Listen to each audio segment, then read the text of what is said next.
today have concluded an agreement to end the war and bring peace with honor in Vietnam. We have adopted a plan for the complete withdrawal of all U.S. combat ground forces. We are finally bringing American men home.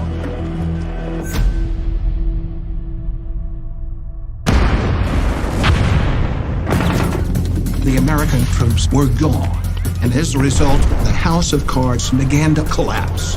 We were dealing with an ambassador who was just convinced that somehow there wouldn't have to be an evacuation, and therefore there wouldn't have to be a concern about evacuating South Vietnamese. These people were dead men walking. Sometimes there's an issue not of legal and illegal, but right or wrong. I borrowed a truck and I drove them to the airbase. I had told them, when you hear 3 thumps, that means hold the baby's mouths, don't breathe, don't talk, don't make any noise. I was going to get them out.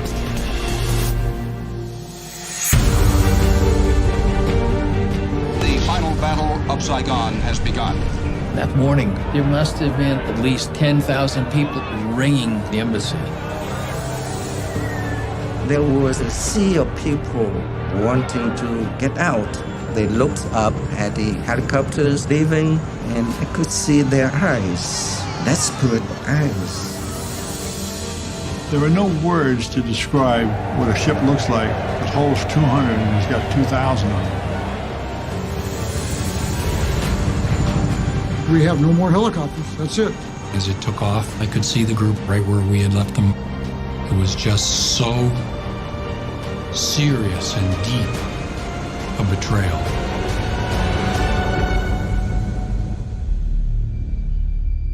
Who goes? And who gets left behind?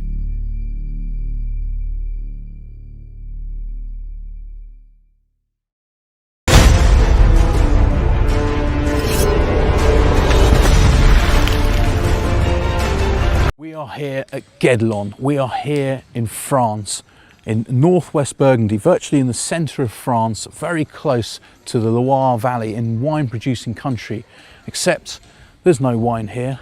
There's a castle, and this castle wasn't here prior to 1997. This is a new build, trying to recreate a medieval building site, and you can hear the chip, chip, chip of stone, and that is known as the music of Guédelon.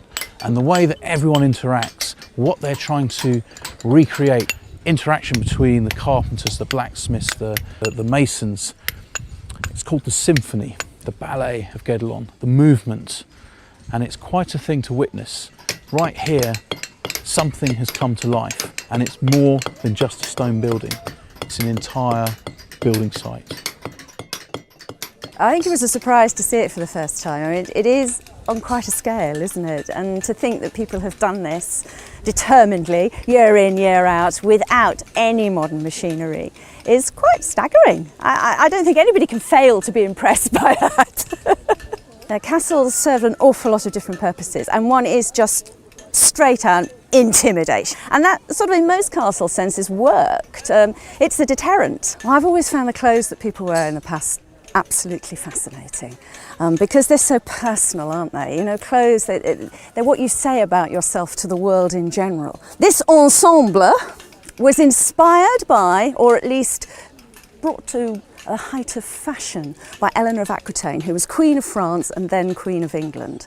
And she particularly seems to have liked this element here, which is called a barbette, or little beard. And she thought it would help lift her double chin. It would make her more elegant as she got more middle-aged. Well, they look a bit like 2 giant sacks, don't they? And they sort of feel a bit like 2 giant sacks to wear. Very loose, very comfortable. So they are, in fact, shaped, even though they might not look it, quite subtly and quite cleverly to give a very, very fluid, flowing, statuesque sort of look. You're supposed to look sort of like an elegant column.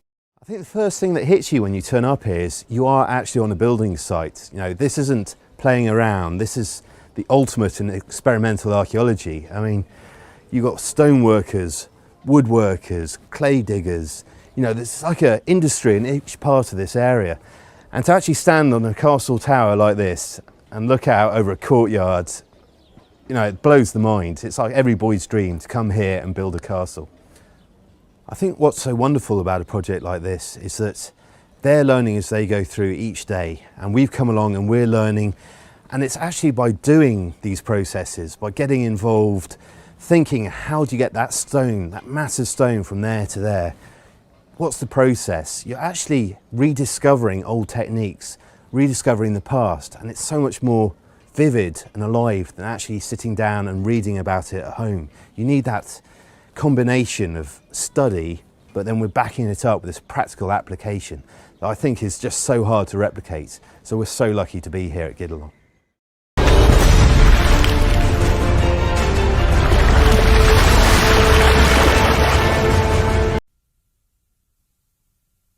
Hello, may I help you? Yeah, can I get the double quarter pounder with cheese meal? Large or supersize?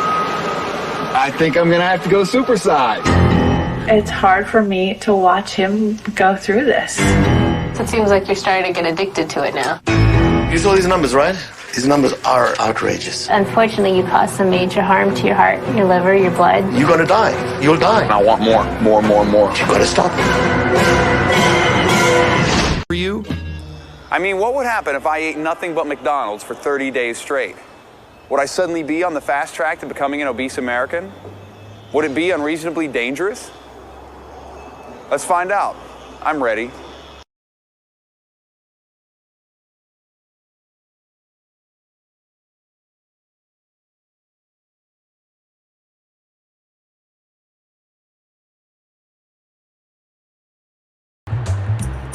Hello, may I help you? Yeah, could I get the double quarter pounder with cheese meal? Large or supersize? I think I'm gonna have to go supersize. Look at that. Look at that Coke. That barely fits in there. Oh, shit. I'm gonna... Look at that. Look at how big that thing is. Look how big that French fry is. That thing is like 4 feet tall. Double quarter pounder with cheese. More calories than anything. There it is. A little bit of heaven. Mmm.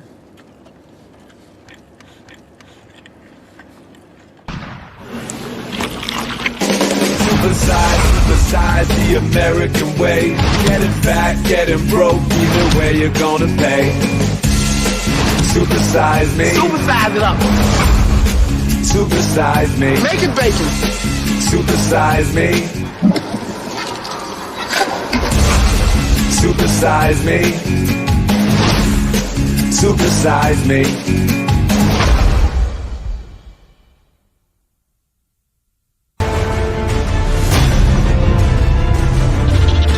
A roller coaster of twisting dirt, rock, and mud, turning every trip into an adrenaline-pumping adventure.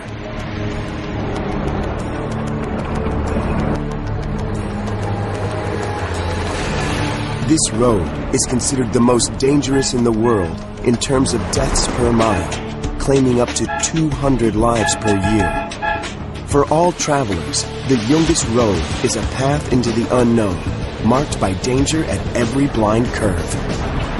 Travelers driving this road face a danger equation created by the confluence of 3 factors: sheer topography, extreme climate, unstable geology. When these combine, the result is the most dangerous road on the planet. But drivers who survive are treated to one of the most breathtaking drives in the world.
50 years ago, the sport of rallying was more for fun than profit.